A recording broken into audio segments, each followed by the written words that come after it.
Hello brewers. Today, looking at putting some gelatin into my lager.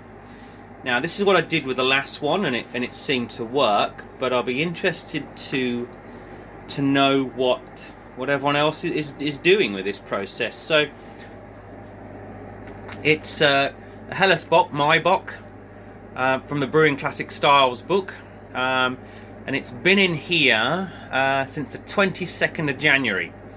Now I've just done a bit of a sample, and it's still quite cloudy indeed. It's been sitting at around 0 for at least 8 days now. And we'll just check my log.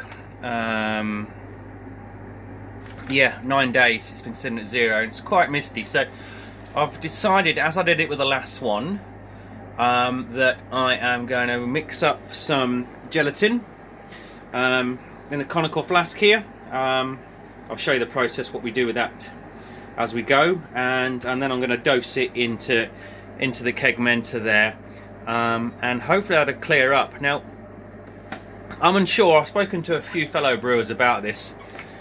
I'm unsure whether for the lagering process we need to keep the yeast in the beer, or using the gelatin to drop it out. Thoughts and comments below. As I said, last one I did a Pilsner, the first Pilsner I did, I put gelatin in, dropped it very, very bright, and didn't seem to have any impact. So I'd be interested to see what other people do with their thoughts. So yeah, the question is do you leave the yeast in it for the lagering process, or do you drop it out with some gelatin or other? But stay tuned and I'll show you the whole process of me putting gelatin in. So here we are, brewers. This is what I do for the gelatin test. So we've got the 1 litre conical, bit of tin foil on the top.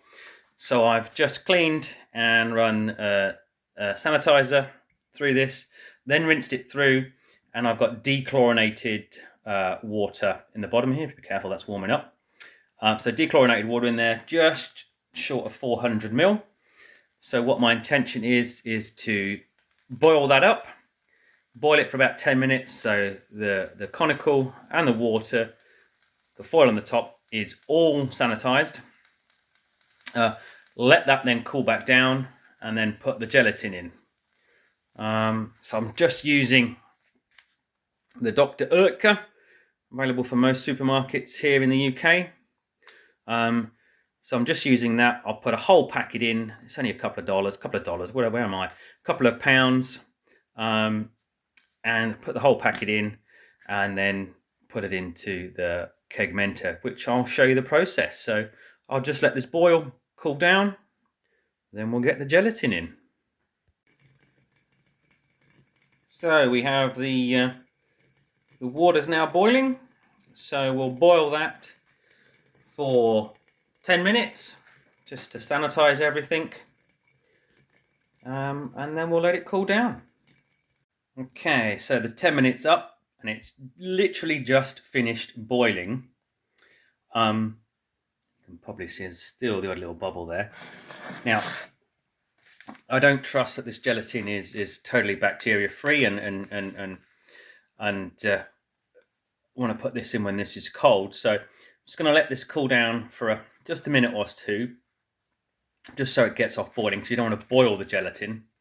And then I'm going to put this in. So as long as it's above like the pasteurization temperature, what's that, 70 degrees, something like that. Please don't take my word for that. But as long as this is still warm, it'll kill any bugs that are in this. This has gone through, obviously it's a dry powder. It's gone through a drying process, so a little unsure whether that drying process is totally sanitary. So I'm going to get it in there and give it a swirl. So I'm going to try this one-handed. Might be a total failure. So lid off.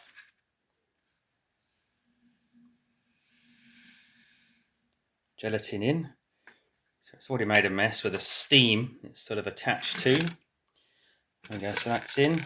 And let's give it a swirl. Now this is all hot. So let's just get that all dissolved in there. Takes a while.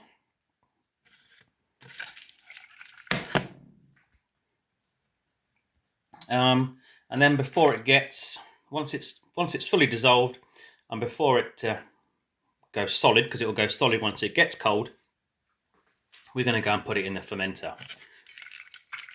So it's slowly dissolving. We'll just give it a few minutes. Again, if anyone's got an alternative method or think that I'm doing this incorrectly, then please comment below. This is the process I've been using and it seems to work, but who knows? So that's pretty much nearly all dissolved. So I'll come back to this when we're putting it in the fermenter.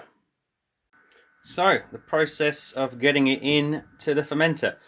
That's the little bit of the gelatin that sort of stuck to the side as we put it in and it hit the steam and absorbed some of the moisture.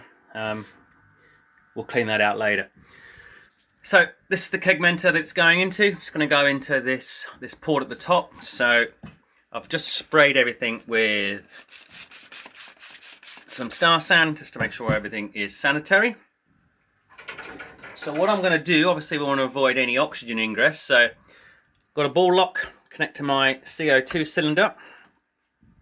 So we are just going to apply CO2 to the kegmenter.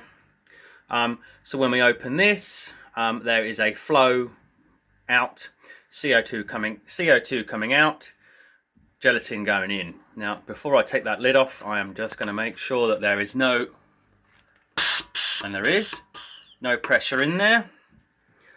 So let's just ease the lid off. Now I take these parts off, and I normally do it with two hands, but today, and I just drop them in a bucket of sanitizer. So just going to crack that seal in case there's no pressure there. There's none. So let's put the gas on. I'll just turn it on down here, and we should start to see. Yeah, as you can see, that is just popping as that gas is flowing, and it's coming out of there.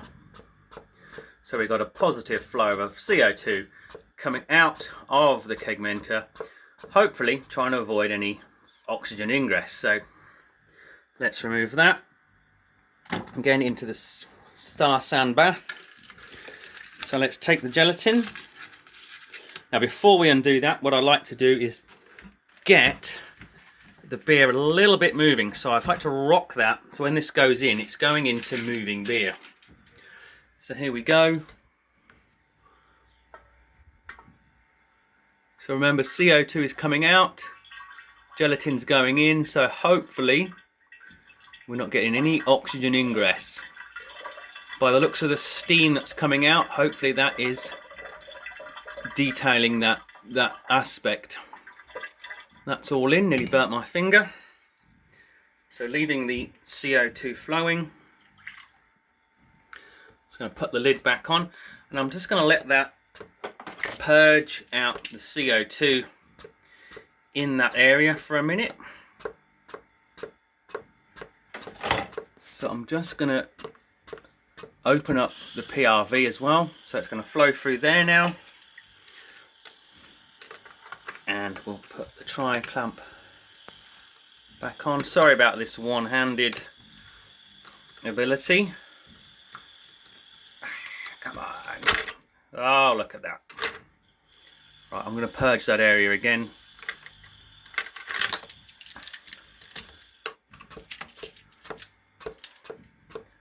Just haven't developed the one-handed tri-clamp maneuver yet. I guess I'm not ready to go pro.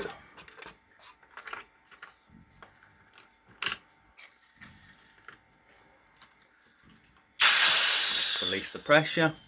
Okay, so we've got that on now. So CO2 is still going in, still got pressure. I don't know if you can hear that.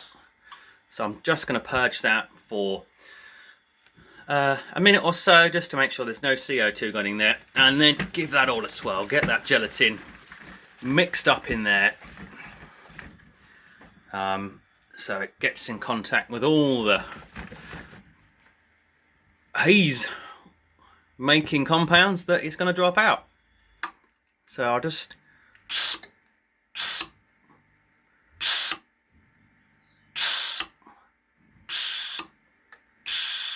okay, so the cooling's just kicked on, as you can probably hear or see as well. So I think that should be long enough. I'll just apply a little bit of pressure, and there we go. So that's gelatin. Just to make sure that's tight. Pressure's in there. That's all good. So that was the process. I'll just get the bubbler back on. That was the process. Now I've got to go and clean this. Hope you found it helpful. Comments, like, subscribe, do all of those things. Let us grow the channel, get more content. Thanks guys, bye bye.